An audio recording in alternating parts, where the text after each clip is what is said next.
안녕하십니까. 석강경제브리핑입니다. 오늘은 2025년 12월 23일 화요일입니다. 오늘 국내 증시는 코스피가 4117.32로 0.28% 상승하며 4100선을 지켜냈습니다. 하지만 코스닥은 919.56으로 마이너스 1.03% 하락하며 약세를 보였습니다. 오늘 시장의 최대 화제는 단연 하나오션이었습니다. 트럼프 당선인의 황금암대 제안 소식에 하나오션이 12.49% 급등하며 조선주 전체가 들썩였는데요. 반면 환율은 1484원을 돌파하며 8개월 만에 최고치를 기록했습니다. 오늘도 박 교수님 모시고 시장을 깊이 있게 분석해 보겠습니다. 박 교수님 안녕하십니까? 네, 안녕하십니까. 오늘 시장은 참 극명하게 갈렸습니다. 코스피는 소폭 상승했지만 코스닥은 1% 넘게 빠졌고 개별 종목으로 보면 하나오션 같은 조선주는 급등한 반면 이노스페이스는 28% 넘게 폭락했습니다. 어떻게 보셨습니까? 오늘 시장은 전형적인 테마 장세의 모습을 보여줬습니다. 트럼프 관련 이슈가 특정 섹터에 집중적으로 영향을 미치면서 양극화가 심화됐는데요. 특히 주목할 점은 환율이 1484원까지 올라가면서 수출주와 내수주 간의 차별화가 더욱 뚜렷해졌다는 겁니다. 코스닥의 약세는 기술주 전반의 조정 국면과 맞물려 있다고 봅니다. 그럼 본격적으로 오늘 국내 증시 상황부터 짚어보겠습니다. 코스피는 4117.32로 전 거래일 대비 11.44포인트 0.28% 상승 마감했습니다. 장중 한때 4120포인트를 넘어서기도 했는데요. 박 교수님, 4100선 방어가 의미 있는 건가요? 매우 중요한 심리적 지지선입니다. 4100포인트는 올해 들어 여러 차례 공방이 있었던 라인인데요. 오늘 외국인과 기관이 동반 순매수에 나서면서 이 선을 지켜냈다는 점이 긍정적입니다. 외국인은 약 2천억 원, 기관은 1천억 원가량 순매수했습니다. 특히 삼성전자가 11만 5천 원으로 0.9% 상승하며 신고가를 경신한 것이 지수 방어에 큰 역할을 했습니다. 삼성전자 얘기가 나왔는데 오늘 뉴스를 보니 외국인들이 보통주를 팔고 우선주를 사들이고 있다는 분석이 있더군요. 정확한 지적입니다. 삼성전자 보통주는 올해 들어 상당히 올랐지만 우선주는 상대적으로 덜 올랐습니다. 그런데 배당은 똑같이 받을 수 있죠. 외국인 입장에서는 의결권이 필요 없고 배당 수익만 노린다면 우선주가 훨씬 매력적인 겁니다. 현재 보통주와 우선주의 가격 괴리율이 역사적으로 높은 수준이어서 이런 차익 거래가 활발하게 일어나고 있습니다. 반면 코스닥은 919.56으로 마이너스 1.03% 하락했습니다. 900포인트 선도 위태로워 보이는데요. 코스닥의 약세는 몇 가지 요인이 복합적으로 작용했습니다. 첫째, 기술주 전반의 밸류에이션 부담입니다. 미국 나스닥도 최근 조정을 받고 있는데 이것이 국내 코스닥에도 영향을 미쳤습니다. 둘째, 개인 투자자들의 차익 실현 매물이 나왔습니다. 연말이다 보니 세금 관련 손익 정리 수요도 있고요. 셋째, 일부 테마주들의 급락이 지수를 끌어내렸습니다. 특히 이노스페이스가 28.6% 폭락한 것이 큰 영향을 미쳤습니다. 이노스페이스 폭락 원인은 뭡니까? 최근 우주항공 테마로 급등했던 반작용입니다. 스페이스X 관련 기대감으로 과도하게 올랐던 종목들이 일제히 조정을 받고 있는데요. 이노스페이스는 실적 대비 주가가 지나치게 높아진 상태였고 차익 실현 매물이 쏟아지면서 급락했습니다. 미코도 7.49%, 퀀타매트릭스도 6.53% 하락했는데 이들 종목 모두 최근 급등 후 조정 국면에 있습니다. 오늘 시장을 주도한 섹터는 단연 조선이었습니다. 하나오션이 12만 3,400원으로 12.49% 급등했는데요. 트럼프 당선인의 황금함대 제안이 직접적인 계기가 됐다고요? 맞습니다. 트럼프 당선인이 미 해군력 강화를 위한 황금 함대 구상을 발표했는데 여기에는 대규모 군함 건조 계획이 포함되어 있습니다. 한화오션은 즉각 우리는 준비가 다 됐다는 입장을 냈고요. 한화그룹이 미국 조선소 인수를 추진하고 있고 이미 기술력과 생산 능력을 갖추고 있다는 점에서 직접적인 수혜가 예상됩니다. 미 해군 함정 수주는 단가도 높고 장기 계약이라는 점에서 매우 매력적인 사업입니다. 하나오션만 오른 게 아니라 조선주 전체가 강세였죠? 네, 조선 섹터 전체가 동반 상승했습니다. HD 한국조선해양, 삼성중공업 등 대형 조선사들도 일제히 올랐고요. 조선 기자재 업체들까지 덩달아 강세를 보였습니다. 트럼프의 미국 우선주의 정책이 역설적으로 한국 조선업에는 호재가 될 수 있다는 분석입니다. 미국 내 조선소가 사실상 붕괴된 상태에서 한국 조선사들과의 협력이 불가피하기 때문입니다. 반도체는 어땠습니까? 삼성전자와 SK하이닉스 모두 올랐는데요. 삼성전자는 11만 5천 원으로 0.9%, SK하이닉스는 58만 4천 원으로 0.69% 상승했습니다. 미국 반도체주들의 강세가 영향을 미쳤는데요. 특히 엔비디아가 183.69달러로 1.49% 오르면서 AI 반도체 전망이 다시 밝아졌습니다. TSMC도 293.28달러로 1.5% 상승했고요. HBM 수요가 내년에도 강할 것이라는 전망이 나오면서 SK하이닉스에 대한 기대감도 높아지고 있습니다. 그런데 오늘 눈에 띄는 급락주들도 있었습니다. 글로벌 텍스프리가 13.12%나 폭락했는데요. 글로벌 텍스프리는 전형적인 지배구조 이슈입니다. 대주주가 60% 프리미엄을 받고 지분을 고가에 매각한 직후 회사는 10% 할인된 가격으로 유상증자를 발표했습니다. 대주주는 900억 원대 엑시트를 하면서 차익을 챙겼는데 기존 주주들은 저가 유상증자로 지분 가치가 희석되는 상황입니다. 시장에서는 이를 주주 충실 의무 위반으로 보고 있고 투자자들의 분노가 매도로 이어졌습니다. 이런 경우 법적으로 문제가 되지 않나요? 현행법상 명확한 위법은 아니지만 도의적으로는 큰 문제가 있습니다. 금융당국도 이런 사례들을 주시하고 있는데요. 최근 증권사 건전성 규제 개편 논의에서도 이런 지배구조 리스크를 어떻게 관리할 것인가가 중요한 이슈로 떠오르고 있습니다. 투자자 입장에서는 기업의 지배구조와 대주주의 행태를 면밀히 살펴봐야 한다는 교훈을 주는 사례입니다. 엔터주 쪽도 움직임이 있었다고요? 네, 홍콩에서 드림 콘서트가 열린다는 소식에 엔터주들이 주목받았습니다. 중국 시장이 한한령으로 사실상 닫혀 있었는데 홍콩을 통한 우회 진출 가능성이 제기되면서 기대감이 형성됐습니다. SMYG, 하이브 등 주요 엔터사들이 소폭이지만 동반 상승했습니다. 중국 시장의 재개방은 K-팝 업계의 오랜 수건인데 홍콩이 그 돌파구가 될 수 있을지 주목됩니다. 오늘 가장 눈에 띄는 지표는 역시 환율이었습니다. 원달러 환율이 1,484원까지 올라갔는데 이건 8개월 만에 최고치라고요? 정확합니다. 1481.63원으로 마감했는데 장중에는 1484원을 돌파했습니다. 0.54% 상승한 건데요. 올해 4월 이후 가장 높은 수준입니다. 흥미로운 점은 환율이 하락할 조건은 다 갖춰져 있었다는 겁니다. 미국 연준이 금리를 인하했고 국내 경제도 안정세를 보이고 있는데 말이죠. 그런데 왜 환율이 오르는 겁니까? 달러 수요가 그만큼 강하다는 의미입니다.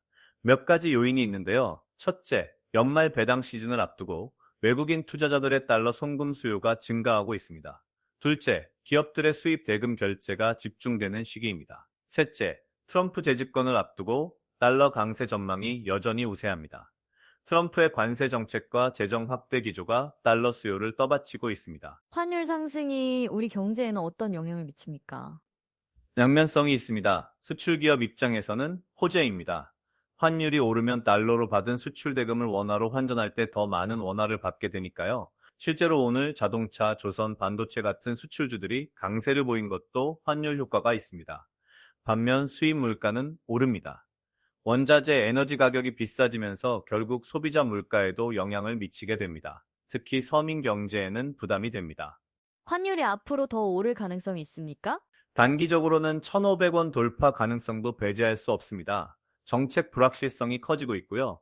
미 연준의 금리 인하 속도도 당초 예상보다 느려질 것으로 보입니다.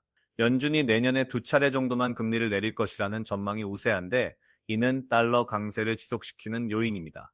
다만 한국은행과 정부가 과도한 환율 변동성은 관리하겠다는 입장이어서 1,500원을 크게 넘어서기는 어려울 것으로 봅니다. 국제 유가는 어떻습니까? WTI가 57.9달러인데요.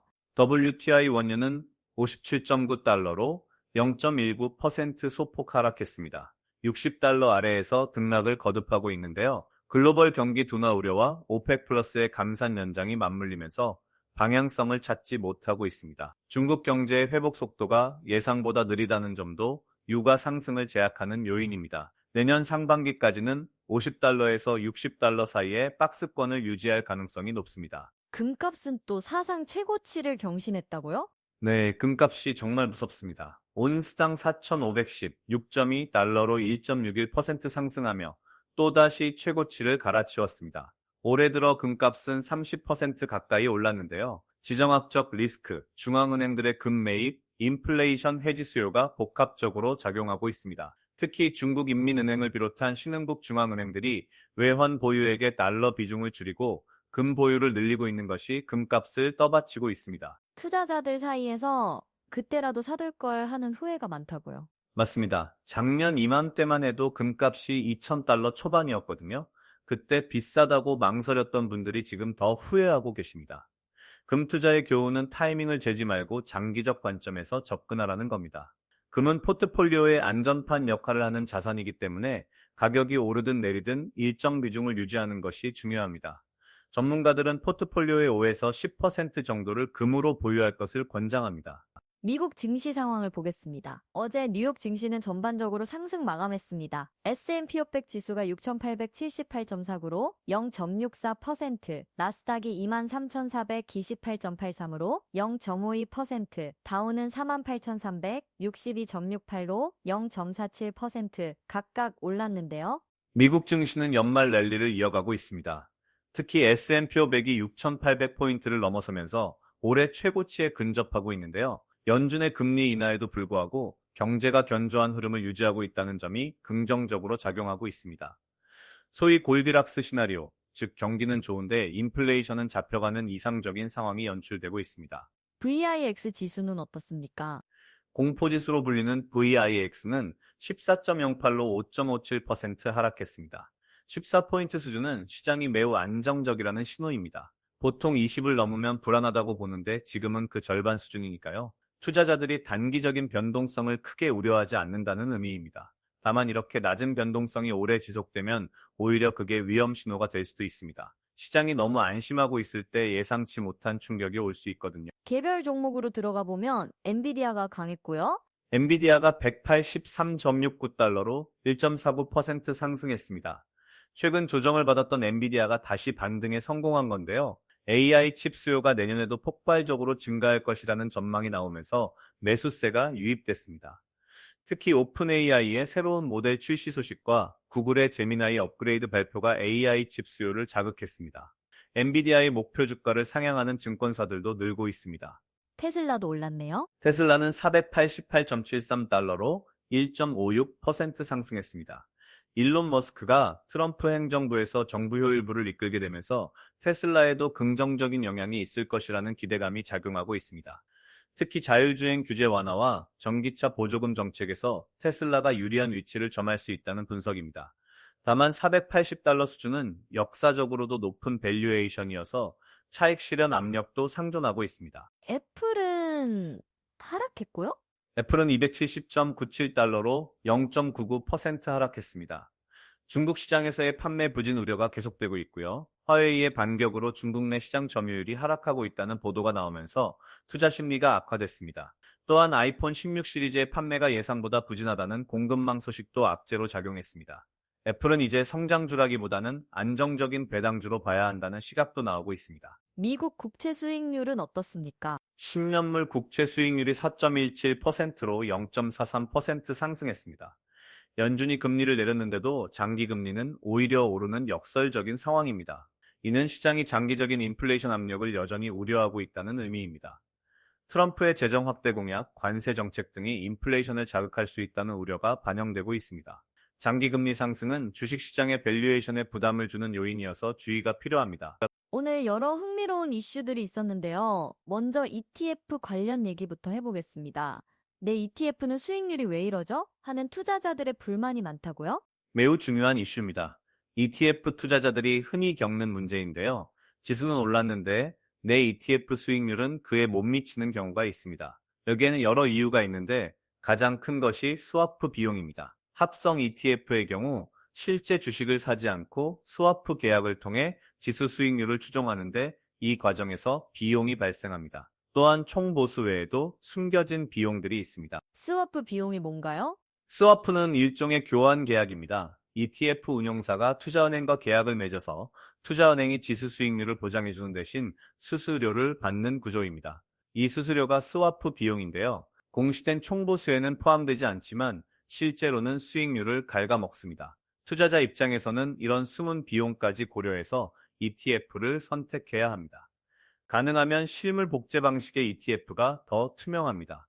ETF와 MMF 관련해서도 주의할 점이 있다고요? 네, 결제일의 차이를 이해해야 합니다. 같은 날 ETF를 팔고 MMF를 샀는데 이자를 내라는 경우가 있습니다.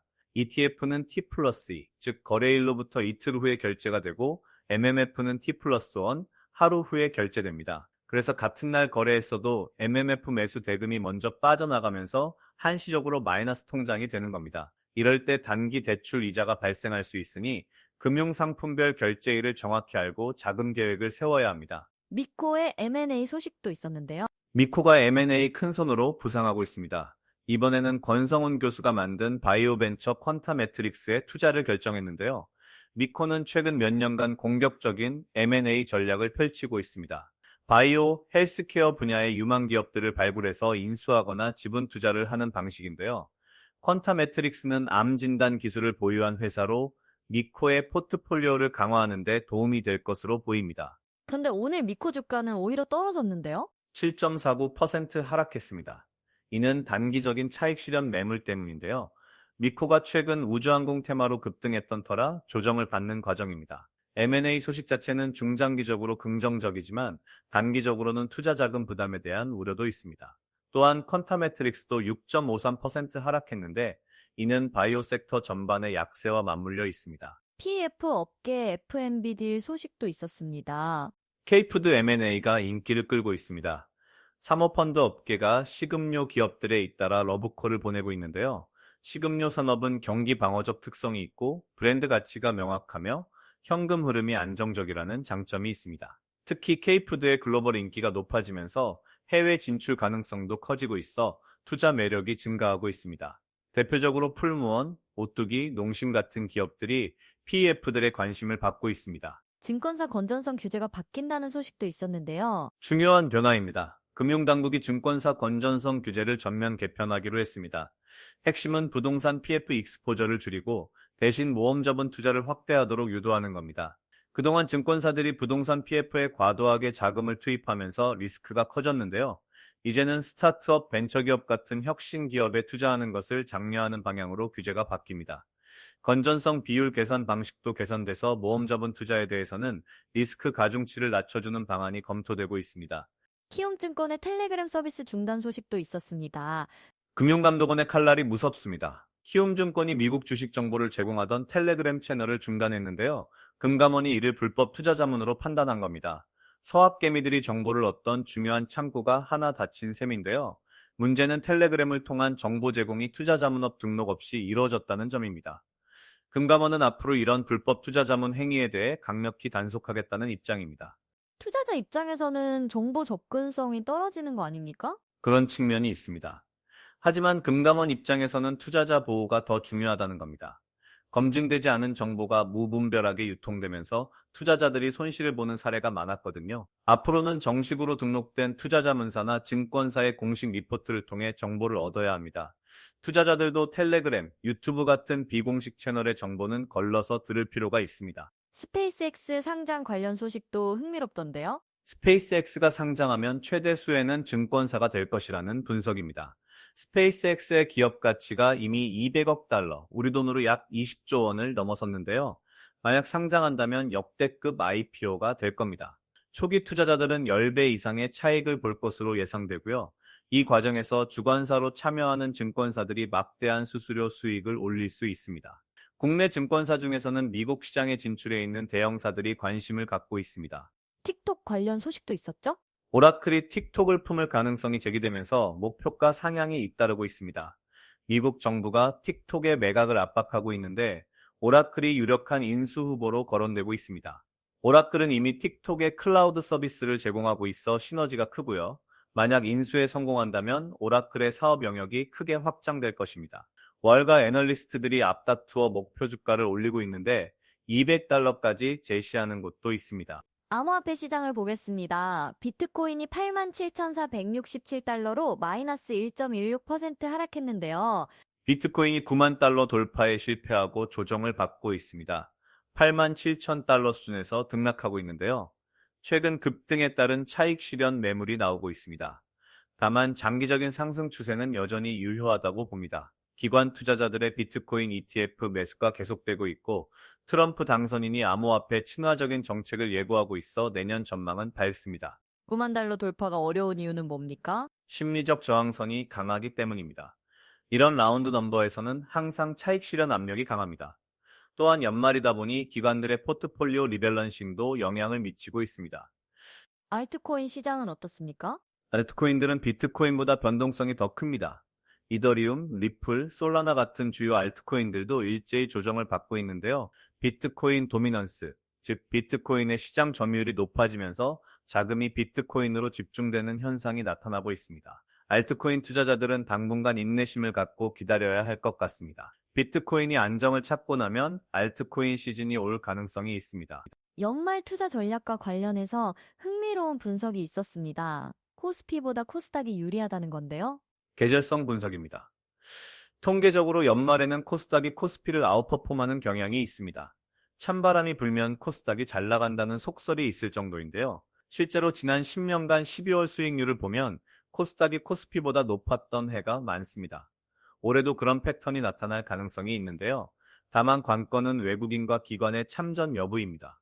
개인 투자자만으로는 상승을 이끌기 어렵고 외국인과 기관의 매수가 동반돼야 의미 있는 랠리가 가능합니다. 어떤 업종이 유망합니까? 몇 가지 테마를 주목할 필요가 있습니다. 첫째, 환율 수혜주입니다. 환율이 1,500원을 향해 가고 있는 만큼 수출 기업들의 실적 개선이 기대됩니다. 자동차, 조선, 반도체가 대표적이고요. 둘째, 배당주입니다. 연말 배당 시즌을 앞두고 고배당주에 대한 관심이 높아지고 있습니다. 금융주, 통신주가 대표적입니다. 셋째, 트럼프 테마주입니다. 방산, 조선, 에너지 같은 업종이 수혜를 볼 것으로 예상됩니다. 주의해야 할 리스크는 뭡니까? 몇 가지 경계해야 할 요인들이 있습니다. 첫째, 미국 장기 금리 상승입니다. 10년물 국채 수익률이 4.5%를 넘어서면 주식시장 밸류에이션에 부담이 됩니다. 둘째, 중국 경제 둔화입니다. 중국이 우리의 최대 수출 시장인 만큼 중국 경기가 악화되면 우리 기업들의 실적에도 영향을 미칩니다. 셋째, 지정학적 리스크입니다. 중동, 우크라이나 정세가 악화되면 글로벌 증시 전체가 흔들릴 수 있습니다. 내년 전망은 어떻게 보십니까? 내년은 기회와 위험이 공존하는 해가 될 것 같습니다. 긍정적인 요인으로는 트럼프의 친기업 정책, 인공지능 산업의 성장, 반도체 업황 회복 등이 있습니다. 부정적인 요인으로는 미중 갈등 심화, 관세 전쟁 재개, 인플레이션 재발 우려 등이 있고요. 코스피는 4,000에서 4,500 사이에서 움직일 것으로 예상되는데 변동성은 올해보다 클 것 같습니다. 투자자들은 분산 투자와 리스크 관리에 더욱 신경 써야 합니다. 개인 투자자들에게 조언 한 말씀 부탁드립니다. 세 가지를 강조하고 싶습니다. 첫째, 조급하게 단타로 수익을 내려하지 마열쇼. 좋은 기업을 선별해서 중장기 투자하는 것이 결국 승률이 높습니다. 둘째, 테마주에 현혹되지 마열쇼. 뉴스에 나오는 테마주들은 이미 많이 오른 상태인 경우가 많습니다. 펀더멘털이 탄탄한 기업에 투자하열쇼. 셋째, 포트폴리오를 다양화하열쇼. 주식만이 아니라 채권, 금, 달러 같은 안전자산도 적절히 배분하시기 바랍니다. 오늘 주요 내용을 정리해 보겠습니다. 코스피는 4117.32로 0.28% 상승했고, 코스닥은 919.56으로 마이너스 1.03% 하락했습니다. 트럼프 당선인의 황금 함대 제안으로 하나오션이 12.49% 급등하며 조선주가 강세를 보였습니다. 반면 환율은 1,484원을 돌파하며 8개월 만에 최고치를 기록했고요. 미국 증시는 전반적으로 상승했고 비트코인은 87,000달러 선에서 조정을 받고 있습니다. 박 교수님 마지막으로 한 말씀 부탁드립니다. 연말이 다가오면서 시장의 변동성이 커지고 있습니다. 특히 환율 상승과 트럼프 리스크가 내년 시장에 큰 변수가 될 것으로 보입니다. 투자자 여러분께서는 욕심을 버리고 원칙을 지키는 투자를 하시기 바랍니다. 올해 수익을 지키는 것도 중요한 전략입니다. 무리한 추격 매수보다는 좋은 기회를 기다리는 인내심이 필요한 시점입니다. 네, 좋은 말씀 감사합니다. 오늘 석간 경제 브리핑에서는 하나오션 급등과 환율 상승을 중심으로 시장을 분석해 봤습니다. 내일도 유익한 정보로 찾아뵙겠습니다. 지금까지 석간 경제 브리핑이었습니다. 감사합니다. 방송 종료.